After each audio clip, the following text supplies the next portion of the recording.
ఇది కేవలం సమాచారంగా మాత్రమే భావించండి. వైద్య నిపుణులను సంప్రదించండి. ఇప్పుడు the whole world is one hand moving towards veganism. Dairy వద్దు, అదొద్దు, ఇదొద్దు అని మొత్తం అంతా ప్లాంట్ బేస్డ్కి వెళ్ళిపోతున్నారు. ఇంకోవైపు మొత్తం కీటో అని చెప్పి అసలు ఇవే వద్దు, మనకి ఉత్త యానిమల్ ప్రోటీన్ తింటేనే బాగుపడుతుంది అంటున్నారు. మీరు in your professional experience what is the best? ఒక పాయింట్ని మీరు నమ్ముతారా? ఫస్ట్ బ్యాలెన్స్ అనే పదానికి విలువ చాలా ఇస్తారు అనుకుంటా. ఈ స్థాయికి వచ్చారు మీరు. అంటే ఇదివరకు ఇచ్చేదానండి. ఇప్పుడు ఇంత ఎక్స్ట్రీమ్గా అందరూ మాట్లాడుతున్నారు కాబట్టి బైవే ఆర్ హైవే అనే టైప్లో వినిపిస్తున్నాయి అన్నీ. సో కన్ఫ్యూజన్లో ఉంది. Balance is right, right, but plant based డైట్సే తీసుకోవాలని చెప్పి ఇంత అడ్వకేసీ వస్తుంది కదా. మరి యాక్చువల్గా మీరు అన్న పాయింట్లో చాలా అంటే ఎందరో మంది నాకు రోజు అడుగుతారండి. నేను రోజుకు ఒక 30 to 40 ఓపీ చూస్తే చాలామంది ఈ డైట్ గురించి అడగడము, అంటే ఎందుకు అయింది అనేది వాళ్ళకు ఒక గిల్ట్ వచ్చేస్తుంది. ఫస్ట్ ఇదంతా ఎందుకు జరిగిందని అడుగుతుంటారు. నేను ఏం చెప్తానంటే, ఒకటి, ఫస్ట్ ఆఫ్ ఆల్ నువ్వు ఓవర్ వెయిట్ ఉన్నవా లేదా చూసుకొని తగ్గించడానికి బ్యాలెన్స్ డైట్ ఫస్టే తీసుకోమని చెప్పాను. ఇంతకాలం నువ్వు అన్నెసరీ తిన్నావు కాబట్టి ఏదో ఒక అగ్రెసివ్ లెవెల్ ఆఫ్ డైట్ని అయితే చేయాలి, అందులో డౌట్ లేదు. అది ఏ డైట్ చూస్ చేసుకుంటావు అనేదానికి నార్మల్ మనిషికి మీరు అన్న పాయింట్ నేను వ్యాలిడ్ అన్నాను. నార్మల్ క్లాసికల్ బిఎంఐ ఉండి గుడ్ మజిల్ మాస్. ఇంకోటి, నార్మల్ బిఎంఐ ఉండడం అంటే మజిల్ మాస్ ఉండడము, అందులో కొవ్వు ఉంచుకొని కూడా నేను నార్మల్ కరెక్ట్ హైట్లో ఉన్నా కరెక్ట్ వెయిట్లో ఉంటే కూడా నాడదు. బిఎంఐ ఎంత ఉండాలండి? 26? 80/24. అది ఓకే. 24 to 30 over weight. ఇంకా 30 దాటిందంటే పాయింట్ ఆఫ్ నో రిటర్న్. మళ్ళీ ఒబెసిటీ గురించి మాట్లాడుకుంటే డీటెయిల్గా చెప్తాను నేను. సో అయితే ఏంటంటే ఈ ఐడియల్ బాడీ మాస్ ఇండెక్స్లో ఉంటూ గుడ్ మజిల్ మాస్ ఉన్నప్పుడే నీకు ఫైటింగ్ స్పిరిట్ ఉంటుంది, ఇమ్యూనిటీ పవర్ ఉంటుంది. సో అయితే ఈ దానికి వచ్చేయడానికి అగ్రెసివ్ డైట్స్ ఏమి చేయాలి అని అంటే, keto diet is having its own disabilities. Renal failures కావచ్చు, ఎలక్ట్రోలైట్ డిస్టర్బెన్సెస్ కావచ్చు, ముందు కాన్స్టిపేషన్ సివియర్ కాన్స్టిపేషన్ అండి అది. సో నెక్స్ట్ ఏంది, అట్కిన్స్ డైట్ కావచ్చు, వేగన్ డైట్ కావచ్చు. ఇప్పుడు మీరు చూసుకుంటే బ్లూ జోన్స్ అని ఉన్నాయి, ఒక 5 బ్లూ జోన్స్. ఒకటేమో జపాన్లో, ఒకటేమో శాన్ ఫ్రాన్సిస్కో, అలా ఇంకోటేమో గ్రీస్ ఏరియాలో, ఇంకోటి ఇటలీలో.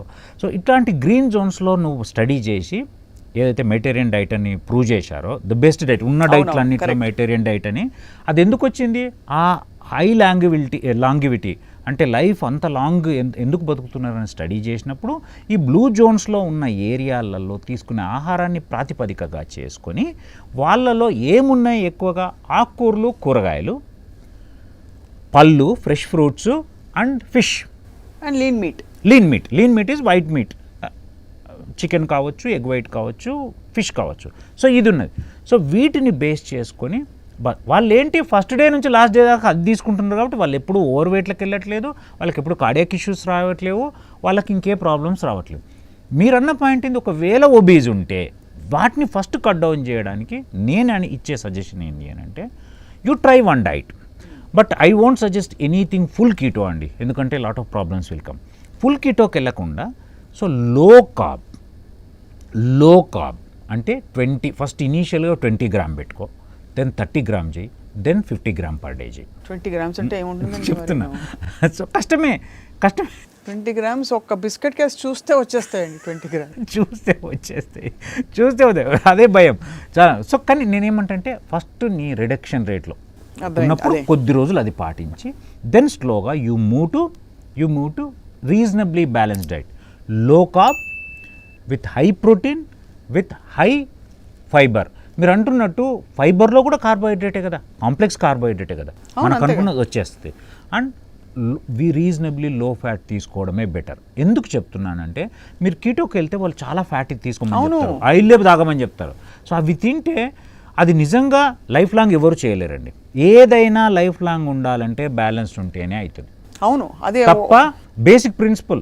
నువ్వు 2 రోజులు చేసి మళ్ళీ ఆపేసి మళ్ళీ 2 రోజులు ఒక 2 బాటిల్స్ కోకోనట్ ఆయిల్ తాగేసి మళ్ళీ దాన్ని కరిగించుకోలేక చచ్చి అంతేనా? సో కాబట్టి నేనేమంటా అంటే, అగ్రెసివ్ డైట్స్ అనేవి అండర్ సూపర్విజన్. అండ్ ఇంకోటి ఏమంటానంటే, నువ్వు ట్రై చేయాలి నీకేది సూట్ అవుతుంది, అట్కినా, వేగానా, గిగానా, ఇవన్నీ. సో ఇవన్నీ ట్రై చేసి దాంట్లో నువ్వు అనుకున్న దానికి రీజనబ్లీ దగ్గర మార్జిన్కి వచ్చినప్పుడు ఇమ్మీడియట్గా బ్యాలెన్స్ డైట్కి వెళ్ళిపోవడము with reasonably good exercise and good sleep and peace. That includes intermittent fasting also. అది మస్ట్ అండి. నేనైతే I think you do, everybody does. So try to do intermediate fasting. It is proven that it will have a good effect on glucose control. Right. కదా, అది అందరికీ prove అయింది. And ఇంకోటి, ఈ balance డైట్లో వాట్ ఎవర్ యూ టేక్, ఏది fibre తీసుకోవడము, fresh fruits తీసుకోవడము, అంటే నాన్ స్వీట్ ఫ్రెష్ ఫ్రూట్స్ తీసుకోవడము, ఆకుకూరలు కూరగాయలు తీసుకోవడం వల్ల నీ గట్ బ్యాక్టీరియా మారుతుంటుంది. ఆ గట్ బ్యాక్టీరియాలో గుడ్ బ్యాక్టీరియా వస్తుంది. మనకి ఇంకోటండి, అదే బిర్యానీ నాకు మీకు ఇంకొకళ్ళకి పెడితే ఒకళ్ళు లావు అవుతాడు, ఒకడు కాడు. ఎందుకు అంటే ఇట్ ఈస్ ప్రూవెన్ దట్ కొన్ని కోట్ల బ్యాక్టీరియాలు మన గట్లో ఉంటాయి. ఆ బ్యాక్టీరియా అండ్ మ్యూకోజా వాటి మధ్య జరిగే cross talk, food, bacteria, mucosa, ఈ మూడిటి మధ్య ఉండే క్రాస్ టాకే మన జీవితాన్ని డిసైడ్ చేస్తుంది. అబ్బా, ఎంత పెద్ద మాట చెప్పారు. చాలా ఎసెన్షియల్ ఇది. సో నువ్వు తిన్నదాన్ని అది ఎట్లా తీసుకుంటుంది, ఎట్లా తీసుకొని మ్యూకోజాకి ఇచ్చి బయటికి బాడీలోకి పంపితే లావైపోతా, పంపకుండా ఇదే తినేస్తే మామూలుగా ఉంటా. అత్తా కోడలు ముచ్చట్లు ఉంది. సో ఈ క్రాస్ టాక్ అనేది ఎట్లుంటుంది ఎవరు డిసైడ్ చేయలేదు. అది again genetic makeup, again your bacteria combination, how much of good bacteria, how much of bad bacteria. ఇంకోటండి, ఇప్పటివరకు నిజంగా ఏది గుడ్ ఏది బ్యాడ్ అని మనమే కనుక్కోలేకపోయినాం. సో కాబట్టి నోబడీ నోస్.